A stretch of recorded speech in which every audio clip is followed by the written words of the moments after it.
Hozir mana Qozon Expo'dagi Rossiya, Tatariston, Xitoy deb nomlangan biznes forumga keldik. Har xil ko'rgazmalar. Forum Rostiki deb nomlanadi. Rossiya, Tatariston, Xitoy. Aslida yana ya'ni B2B deydi inglizchasiga, ya'ni yakkama-yakka gaplashish uchun sharoitlar.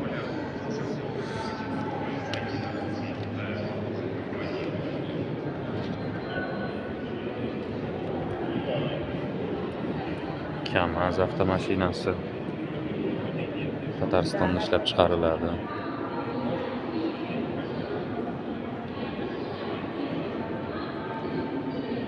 Nefis mana hammamizga ma'lum. Nijnikamsk. Suyunbekeni mana rasmlari, bu Spas bashnasi, Kremlga kirishdagi vizit Tatariston. Что ночью?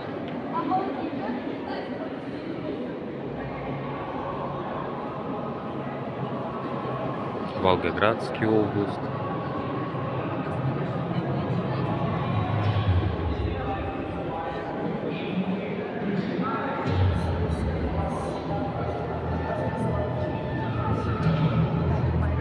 Инвест Татарстан.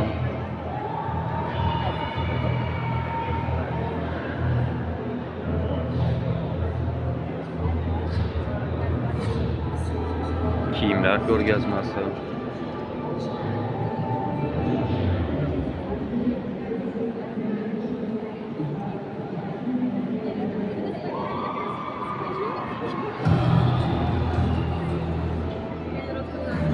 На деньги.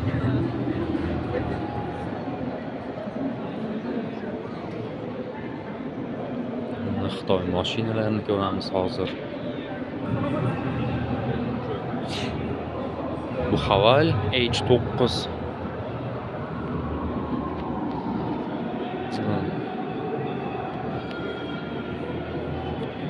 Narxi 4.600.000 so'mdan ekan. So'm rubldan ekan.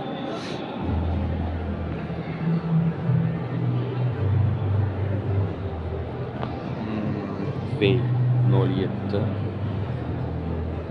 tank 4-2.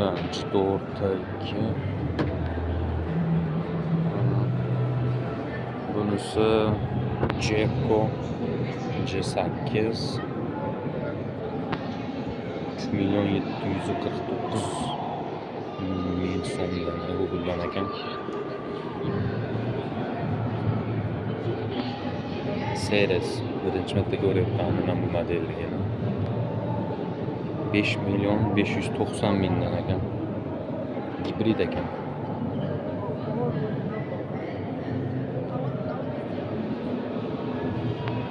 Bitta Rebus ketyapti. Mendeleyevskiy rayon.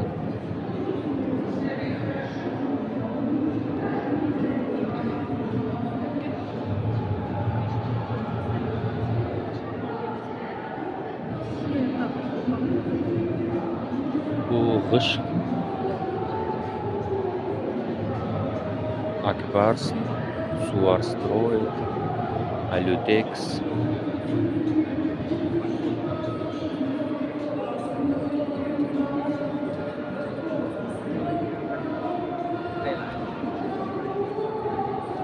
Russia Today.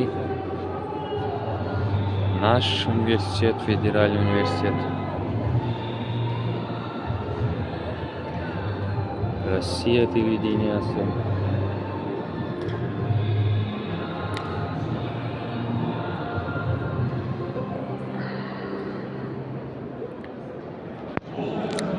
O'zi bu qanday forum deydigan bo'lsa, bu o'sha bir necha yillardan beri o'tkazib kelinadigan, ya'ni Tataristonda investitsiya agentligi bor, shuni yordamida forum har yil o'tkaziladi. Ya'ni nomi ham Rostiki, ya'ni boshida aytib o'tgandek Rossiya, Tatariston, Xitoy deb nomlanadi. Ya'ni Qozon shahrida Xitoy Xalq Respublikasini konsulxonasi bor. Shuni yordamida bu yerga Xitoydan to'g'ridan-to'g'ri biznesmenlar, shu g'oya egalari taklif qilinadi.